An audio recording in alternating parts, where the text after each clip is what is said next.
This story took place when I was at summer camp, located in the woods. For privacy reasons, I won't mention the name of the camp or the location. Every year, my friends and I would join this summer camp in the woods. During our time at the camp, we were always having fun in the river, playing games in the woods, and telling scary campfire stories. But all of this would change this year. The date was July 12th, 2019, first day of camp. I was just about ready to finish my bag, as my mom called my name. It was time for the 1-hour car ride to camp. When I was finished, I got in the car and drove down towards the woods. Upon arrival, I unloaded my bag and met up with my friends. My friends and I were all given the same cabin, so we already knew this was going to be a great year at camp. After unloading all of my stuff, I walked out with my friends and went to the Great Hall to eat. This is the area where most kids hang out. This is because there's a cafeteria with food. As I was hanging out with my friends at the table, I looked around and I caught a glimpse of a girl. She looked to be around my age with red hair. That's when my friend punched me in the shoulder. "What are you doing?" he asked. "Nothing." Later that day, as the sun began to set, the camp counselors called everyone to the Great Hall to start the activity. It was gonna be capture the flag between two teams, green and purple. Before joining the camp, we were all assigned a color, and I was assigned the color green, along with my friends. It's crazy how the girl that I saw earlier was on the same team. This time, I went up to her and asked her name. She replied saying Sadie. Then she smiled and asked for my name. I told her my name and was about to ask her to hang out sometime. The bell fired off. The game has begun. My friends and I decided that it would be best if we took the route through the woods, since we would have the most cover from the other team. Sadie went with her friend to the barn. As we were walking through the woods, we heard a branch snap. I looked off into the distance, and I saw the head of a man staring at us from behind one of the bushes.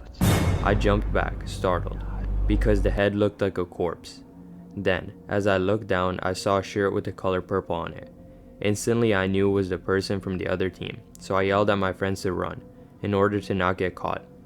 Obviously, I led my friends, and started running, but 30 seconds later I tripped over something in the middle of the path. My friends helped me up, and we were all confused at what could be in the bag, when the smell hit us. It smelled rotten and old.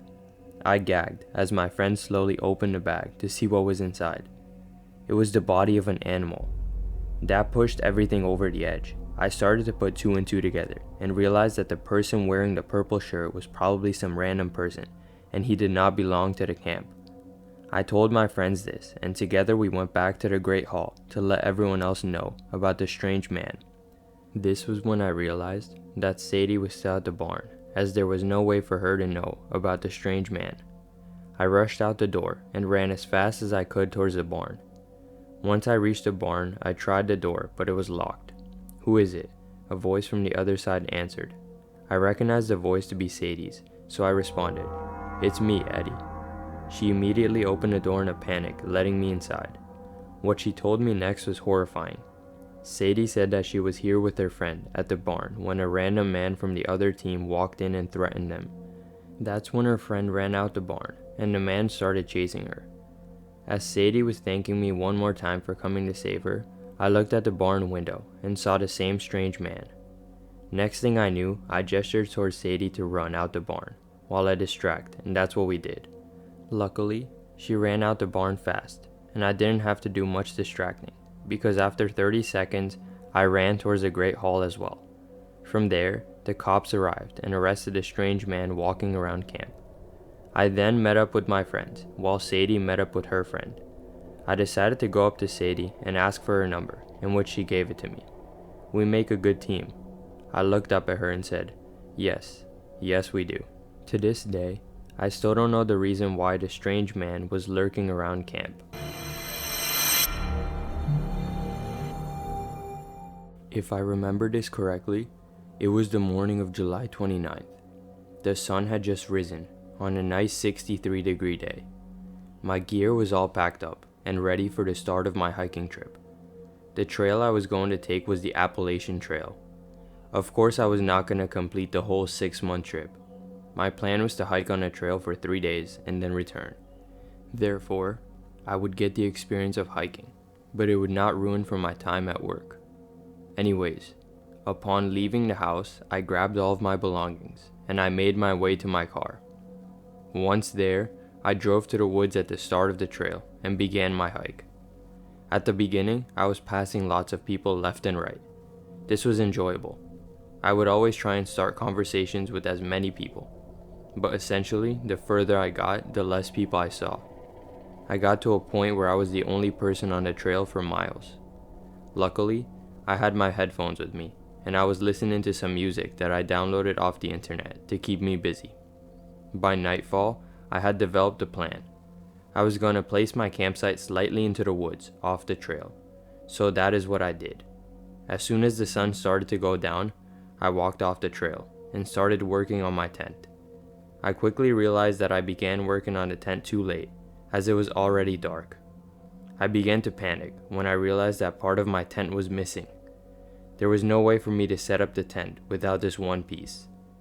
To make matters worse, I started to hear walking sounds coming from the woods. I turned on my flashlight and pointed it out in the direction of the sound. Hello?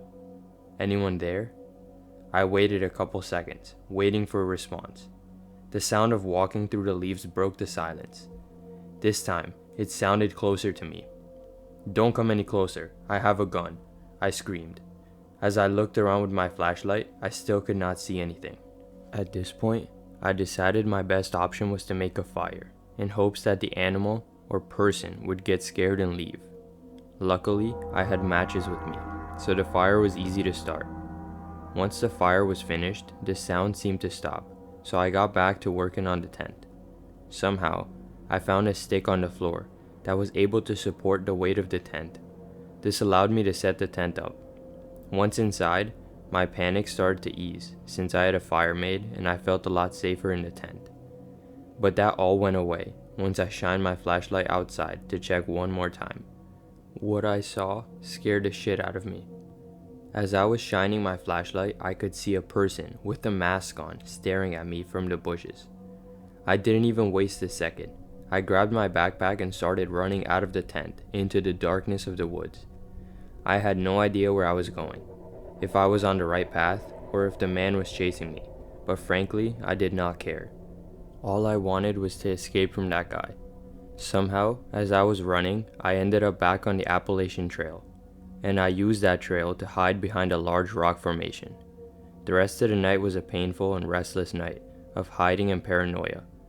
As soon as I saw the sunrise, I decided to turn back around and go home, ending my trip early. To this day, I am forever grateful that I found a trail that night, and I did not get lost, or worse, killed. This story took place in the year 2019. My best friend and I were exploring the woods located near my house. We always wanted to go far into the woods and look around, but we were always scared because of the stories that surround the woods. It is said that the woods are connected to a set of mountains in the distance. Also, there were people who talked about the trails that lead up to the mountains. So one day, my friend and I decided that we were just gonna go and explore. We packed all of our supplies, which was just a flashlight, a few granola bars, and water.